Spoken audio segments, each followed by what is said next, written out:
Oi, tudo bem, pessoal? Estamos de volta aqui com o Rogério, né? O Rogério, que é um personal climber, né, vai mostrar para a gente um pouquinho agora, um pouquinho da ideia de circuito, algo que é muito importante para a gente entender. E aí a gente está falando de um circuito bem específico, né? Por exemplo, se você quer escalar, você já deve ter ouvido falar do Dedo de Deus, Itatiaia, Pico do Boné, né, Pedra do Baú, são ótimos locais aí no Brasil para você fazer a iniciação. Só que o Brasil tem muito mais circuitos interessantes para escalada, e então eu pedi para o Rogério destacar aí dois circuitos que são mais exclusivos, que tem surpresa, tem até pintura rupestre. Que história é essa aí, Rogério? Conta aí pra gente. Então, rapaz, é o seguinte, a gente aqui em Minas tem essa subdivisão por circuitos, né? E quando você tem áreas mais isoladas, menos acessadas, menos sinalizadas, isso permite a você fazer um outro tipo de montanhismo, né? Aquele montanhismo que você acaba explorando um pouco mais, né? Tendo ali uma conotação mais selvagem, mais preservada, né? E aqui nós temos essa particularidade, que é um dos poucos lugares do país onde os sítios arqueológicos, né, as formações rochosas, elas concentram as escritas rupestres, né? Embora isso não seja tão catalogado quanto deveria, ainda assim é um atrativo ímpar, porque atrai não só montanhistas, né, mas muito outro tipo de pessoas, né, família, até mesmo estudantes de história, né, professores sempre levam estudantes lá para fazer, às vezes, uma visitação. Então, isso acaba se tornando um atrativo a mais, né? É sempre legal você ver um registro desse, uma escrita dessa, né? Poxa, é verdade, Rogério. Então nós temos aí o circuito das malhas e o circuito das Serras Verdes, que você vai apresentar um pouquinho, algumas imagens, e a gente também vai discutir alguns aspectos técnicos, né, relacionados a isso. Esse paredão impressionante aí parece que é um extraterrestre. O que que é isso, Rogério? Então, esse daí, ele fica lá no município de Bom Repouso, né? No circuito das Serras Verdes e no sítio arqueológico da Capelinha, chama-se Pedra do Índio, e ele tem uma caverna enorme lá em cima, onde tem aquele teto lá que faz uma sombra. Ele também tem uma via de escalada aí, que é uma das mais antigas da região, que já tem 22 anos, e tem um painel rupestre também muito bacana, né? É uma pedra muito frequentada porque você para o carro e caminha assim 5 minutos em linha reta, né? Então qualquer tipo de pessoa pode acessar ela sem a necessidade de uma logística mais aí elaborada, né? Mas é um Poxa, que lugar legal. muito. Então, olha só, a pessoa faz escalada técnica, faz espeleologia, que é exploração de cavernas, e ainda consegue ter acesso à pintura rupestre para saber um pouco da pré-história do Brasil, isso tudo num só lugar? Exato, rapaz. É como um filme do Indiana Jones, né? É impressionante. Você acaba vivenciando tudo ali e num dia só, numa tarde só. Inclusive, você não precisa nem escalar para chegar em cima. Você tem o acesso por trilha, que é por trás da rocha. Então, isso também facilita, né, a frequência de outras pessoas que às vezes não estão, de repente, com a vontade de escalar, né? Muito legal. Essa outra pedra aqui, Essa aí também pertence ao circuito Serras Verdes, porque é no município vizinho de Bom Repouso, chama-se Tocos do Mugi, e esse é o local que eu mais me dedico, porque é o mais perto da minha casa, né? São 16 quilômetros daqui, e eu exploro esse lugar há anos, faz 15 anos que eu abro as vias de escalada aí, já tem aí umas 8 vias, eu já coloquei mais de 65 proteções fixas aí, e tem um painel rupestre enorme, né? Então, é um lugar também muito frequentado, muitas pessoas vão aí, não com o intuito de escalar, mas para conhecer, fazer uma caminhada, chegar no cume, e ver as escritas rupestres, né? Só que aí já é necessário caminhar um pouco mais do que a rocha anterior, porque as escritas rupestres ficam lá em cima, num local um pouco difícil acesso. Mas, ainda assim, muita gente vai lá e vê, e é impressionante como é legal você ver isso, né? Assim, o desafio faz parte da aventura. Você que está nos vendo aqui, no outro bloco, o Rogério vai falar um pouquinho de vias, o que ele falou aí, vai explicar o que é uma via. Por exemplo, essa pedra parece menorzinha que a outra, só que o tipo de agarras que tem, você tem que regletar, fazer mais força. Tudo isso não perca daqui a pouco o nosso dicionário técnico do montanhismo. Por enquanto, a gente está vendo umas rochas aí, por exemplo, essa daqui parece que vai cair em cima do Rogério. Cara, que coisa linda.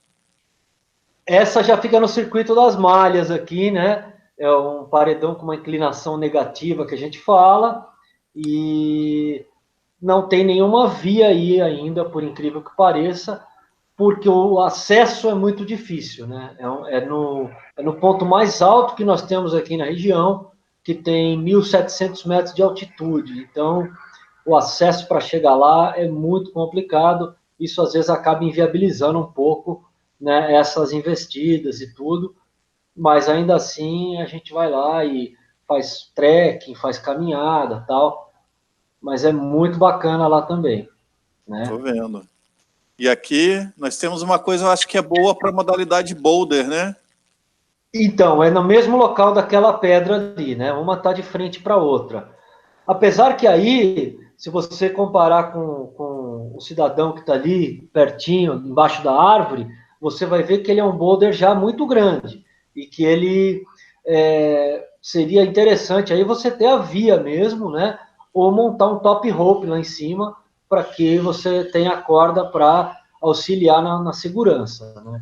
Ele é um boulder, mas ele é um boulder muito grande. É, dá Então, para fazer uma um queda boulder ali ali. na sombra, por exemplo, né? Isso, ali sim, ali naquele teto negativo na sombra, perfeitamente. Agora, na outra face e acima desse teto já seria uma via mesmo, né? Uma via curta aí seria o ideal. Legal, Mas você dá para com essa pedra aí montar uma escolinha. Você tem boulder numa face e uma via curtinha para fazer top rope da outra. exatamente, seria um. Agora, isso aqui me assusta, Rogério. O que é esse negócio aqui?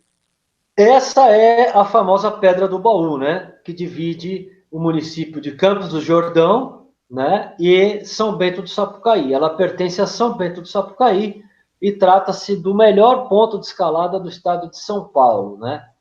Então você tem na primeira imagem aqui a Pedra do Baúzinho, ao fundo a Pedra do Baú, e lá atrás, não dá para ver, tem a Pedra da Ana Chata. Então esse complexo do Baú, o Monumento Natural da Pedra do Baú, ele atrai, assim, centenas de pessoas, né, do Brasil inteiro, para inclusive escalar. Tem uma via ferrata que vai até lá em cima, né, que é uma via ferrata com vergalhões de ferro formando escadas, né, e é, assim, um ícone, né, um ícone do montanhismo nacional. É a Pedra do Baú, né, Fantástico, lindo mesmo. E bem aqui nós legal. temos a capelinha. De novo a capelinha, essa daí já fica ao lado daquela primeira rocha que você nos mostrou, e ela tem um painel rupestre enorme, né? É o maior da região, e tem também alguns grampos antigos aí, mas aí eu acho que só para fazer o rapel, a escalada não tem. Essa também é uma outra rocha entre as duas, que é uma rocha virgem, ainda não tem nenhuma via aí, mas já tem bastante gente aí de olho e pensando numas linhas possíveis aí, né? Opa, que beleza. A Pedra do Elefante. Essa também, ela tá mais próxima da gente aqui, né? Tá em Andradas, e ela sim também é um complexo enorme que tem diversas rochas, são aproximadamente quase 100 vias de escalada que já existem nesses lugares, e ela é um monumento, é um atrativo ímpar também, e que atrai muito escalador, trekkers, ciclistas, do estado de São Paulo também, principalmente porque ela está bem no começo da divisa do estado, né? E deve estar aqui a uns 60 quilômetros de distância do município aqui, né? Então, são vias excelentes, escalada tradicional, clássica, é lindo, né? E já não é tão frequentado que nem a Pedra do Baú, por exemplo, que tem muito turista, né? Entendi. Então a gente está vendo desde locais, né, pouco acessados até os mais turísticos. Aqui nós estamos na parte de cima da Pedra do Elefante. Aí nós estamos chegando na base do elefante, após a caminhada de 1 hora de aproximação, mais ou menos, e mais especificamente na tromba do elefante, aonde se tem início as vias, né? E a via normal, que é a via normal do elefante, e depois tem as outras vias aí, e tem muitas vias aí. Aqui essa é a Pedra do Pantano.